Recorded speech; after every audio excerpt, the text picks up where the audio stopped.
Multiply 2.08 by 100 using long multiplication. For now, ignore the decimal points. Start with the rightmost digit of the bottom factor, 0. Multiplying by 0 makes this whole row 0. The first partial product is 0.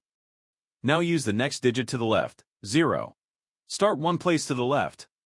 Multiplying by 0 makes this whole row 0. The second partial product is 0. Now use the next digit to the left, 1.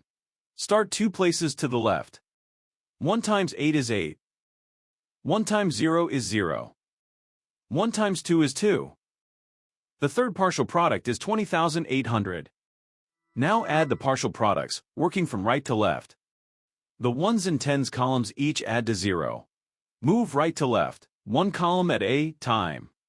In the hundreds column, 0 plus 8 is 8. In the thousands column, 0 plus 0 is 0.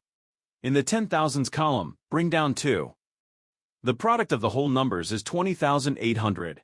Count the highlighted digits after each decimal point.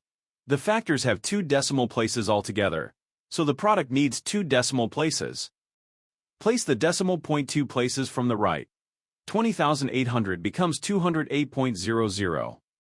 That is simply 208. So 2.08 times 100 is 208.